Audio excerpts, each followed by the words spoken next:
To this now, Russian President Vladimir Putin has conveyed his condolences to the family of Yevgeny Prigozhin, breaking his silence after the mercenary leader's plane crashed with no survivors 2 months after he led a mutiny against army chiefs.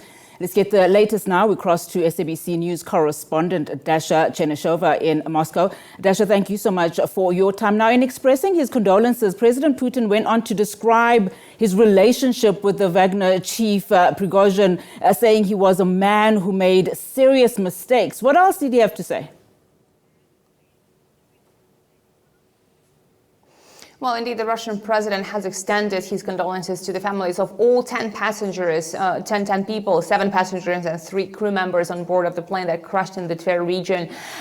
He was talking about Yevgeny Prigozhin, saying that he knew Yevgeny Prigozhin for a long time, since the early 90s. He said that was a man of difficult destiny, but a talented man who was always achieving the results, and also not just for himself, but also for the common good. With regard to that, the Russian president has insisted that he was also making some requests to Yevgeny Prigozhin, and they have been successfully implemented. The Russian president, however, also hinted that Yevgeny Prigozhin has made several mistakes in his life. So certainly the allusion to the armed rebellion that Yevgeny Prigozhin has started and aborted earlier this summer. Interestingly enough, we have heard also the Kremlin spokesman Dmitry Peskov also making his comments and suggesting that it's unclear whether the Russian president will be attending the funeral of Yevgeny Prigozhin, also saying that the investigation is ongoing and the results have not been officially provided at the moment. They will be released to the wider public as well once the investigators do conclude their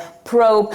He also stressed that when asked whether Wagner Group will continue to exist, that actually Wagner Group does not exist as a legal entity. And that has been the question for many, what fate is forward for the Wagner Group after Prigozhin is dead and after his right hand, the co-founder of the Wagner Group, is dead as well, or at least believed to be dead, and because they have been listed as passengers of that plane. Certainly, we are waiting for the results of the investigation. We have seen the trucks taking away the wreckage of the plane from the scene where it has crashed, and obviously many are waiting for the DNA testing to provide the results and to prove whether it was indeed Yevgeny Prigozhin who was on board of that plane. But interestingly also, we have heard a flurry of comments from the Russian officials after the Russian president has finally spoken out about Prigozhin, all stressing that Yevgeny Prigozhin was a man of great courage and the man who was serving Russia and who was patriotic. Now, the speculation is mounting, Dasha, that the Kremlin ordered the killing of Prigozhin. And of course, they've said that that is not the case. We do know that the speculation comes primarily after the failed insurrection, really, by the Wagner Group, 2 months ago against the Russian military. Has the Kremlin responded officially to these accusations? What are they saying?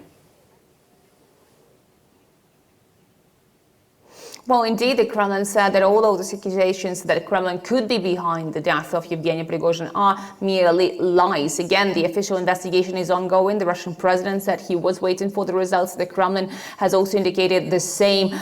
Indeed, there have been a lot of talks about whether that was the revenge by the Kremlin, but also many are now talking that it could have been a revenge by somebody else, because the life of Yevgeny Prigozhin has crossed with many people, and certainly the understanding is that there could have been many people desiring to kill Yevgeny Prigozhin. So certainly this is yet to be established by the investigation, but at the moment the Kremlin is saying that that was merely a lie. Interestingly, there are also other versions that are speculating in the Russian media sphere, and that people are talking about potentially a Ukrainian trace, or probably a Western trace, the Western intelligence who might have been interested in that. We also understand that the version of the state situation is also being considered, at least talked about by the people. But again, the investigation is ongoing and is expected to provide the results as to what has caused that plane to crash.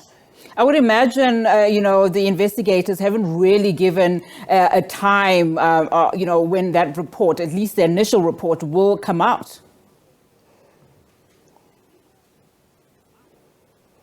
Well, there is no timing actually for that. We haven't been provided with any sort of the roadmap for the timing, but indeed they are working non-stop. We understand that this case is very important for them. From the very first minutes of this tragedy, the head of the Tver region has taken it under his personal control. So certainly the investigators are working. We understand that the bodies of all 10 people who were on board have been recovered. Indeed, it is the nature of this catastrophe that allows to suggest that it's very difficult to identify those bodies against the passenger list and to say definitively whether these were exactly the people who were traveling on that plane. So certainly the DNA samples are expected to shed the light on that. But again, no timing has been provided to that.